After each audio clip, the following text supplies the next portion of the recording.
Blessings Booktube. Here's another Tag Tuesday.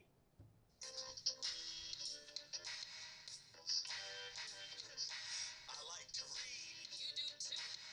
Let's get ridiculous. Huge thanks to Heather Reeds for this prompt. It is 10 questions, of which the 10th is tagging people. And it is based on music.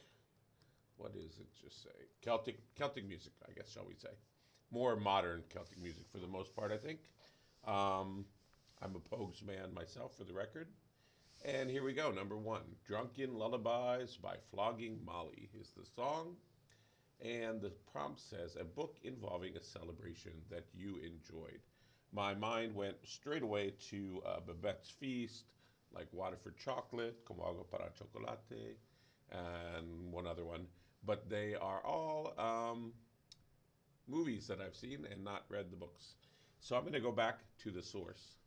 When I was a little boy, little Montessori school boy, I loved the story of Stone Soup. If you don't know the story of Stone Soup, go immediately to the children's section of your local library and read yourself or read to a friend or loved one the story of Stone Soup. It is beautiful. And you need to understand that at that age, I truly believe that is how the world worked or should work or could work. And to some extent, I cling to that belief still, beaten and bedraggled as it may be. So, Stone Soup for that. And number two is The Parting Glass by Ed Sheeran. This is a book that left you feeling bittersweet because it ended. Well, it's not so much about the ending, but when I took the notion of bittersweetness, I think, in the wafting aroma still of like Water for Chocolate, I was thinking along those lines. So I have read Gabriela, Clove, and Cinammon. Now I read it so long ago that the memory is kind of like a memory of a dream, where you retain the feeling more than like the facts. But I have a feeling there's some bittersweetness in there. An amazing book by Amado. So yeah, that's number two. Number three is Rebel Yell by Billy Idol, a book you read because someone told you not to read it. Well, I couldn't think of any books that I was ever told not to read. I was raised by hippies. Um, However, we don't read books that we do not read in school. Uh, you could go through high school, Regents classes, AP classes, university even, and never ever study any, not Tanakh, not Bible, not Quran, any of the scriptures of the most important narratives sh- shaping, most of literature in our lives still today. To read literature and just say, oh, this one huge major influence on literature, we're just going to sort of not talk about that because we sort of don't know how to read it. If we can read it, historically or, with worshipfulness or however, um, we've got to solve that problem because people need to be reading this, right? I almost went to seminary just to fill that gap in my huge gap in my literary, armor or arsenal. I hope it's not arsenal. So yeah, I'm picking world scriptures. Should be taught. Okay, Starman by David Bowie, a sci-fi book about aliens. I swear I did not try to be perverse in answering this. I know that I have a habit often of reinterpreting questions and tweaking them to my will, as you've just seen a couple instances already. But I went like way the other way this time, but not in a contrary spirit. I just what came strongly to mind, and I couldn't get it out of my mind, which is the morel mushrooms in All This Is Brian. All This Is Hothouse Sci-Fi. In this sci-fi, the Earth stops rotating, and it's this. I like sci-fi that's very more biological than technological.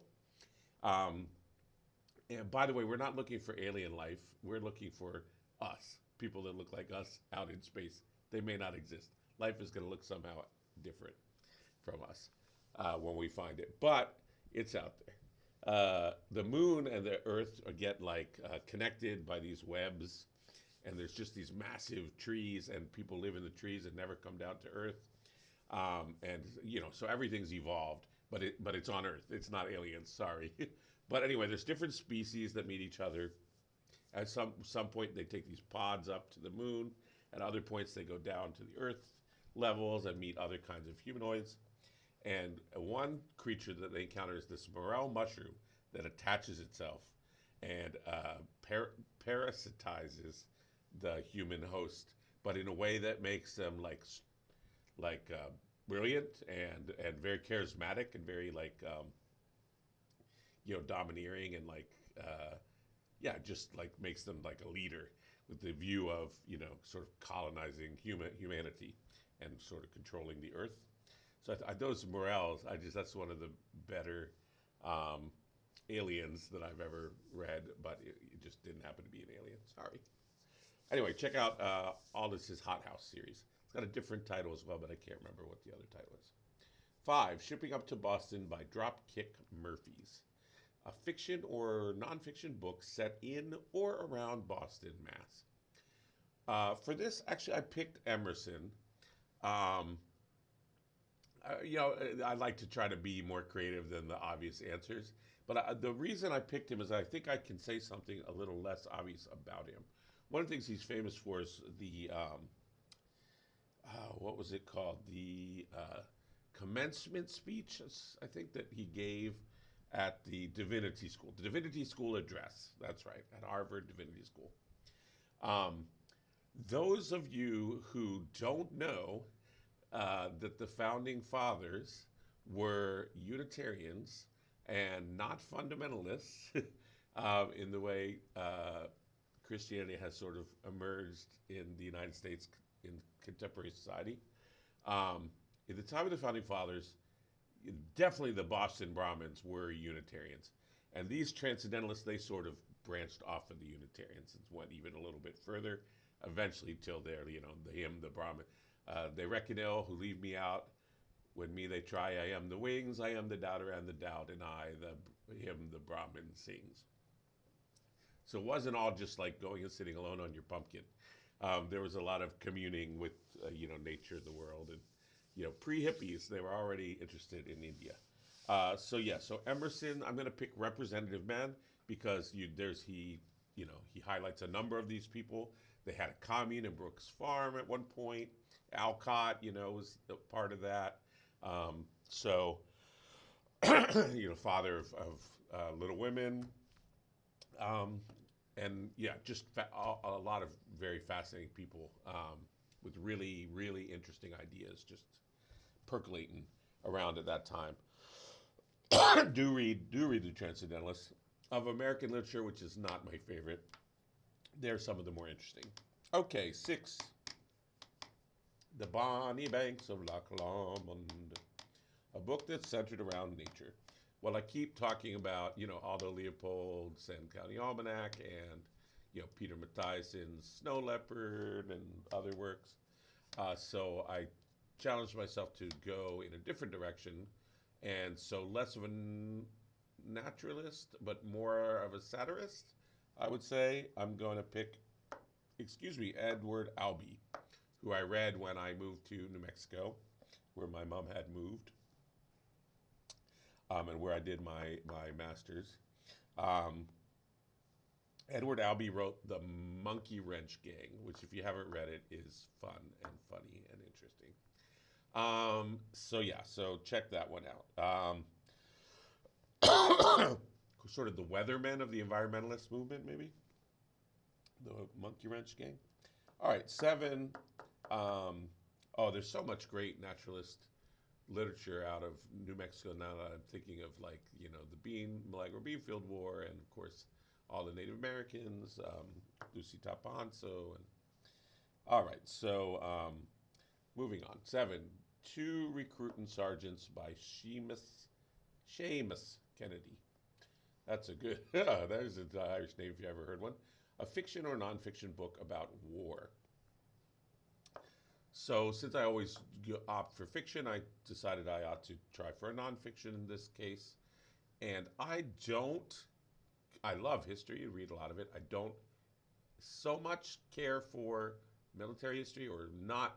Had to read a certain amount of it, but I'm certainly not in the way that military historian people love that stuff, right? However, I do think Guns of August, about the commencement of World War One, really shaped our world. Arguably, you could say some of that started with Napoleon, but our world was really shaped in that August, 1914. And the author, by the way, those of you who think that military history is a male preserve might be interested to know. The author of Guns of August is Tuckman. Barbara Tuckman. I actually listened to this on audio in my car when I had a long commute one of those times.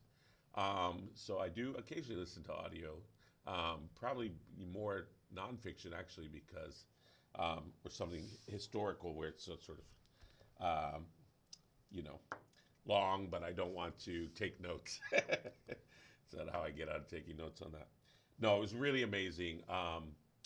Everyone who gets excited about reading, Sun Tzu's Art of War or something like that, should be required to read Guns of August. Those of you, and watch the Kubrick film, How I Learned to Love the Bomb, Dr. Strangelove.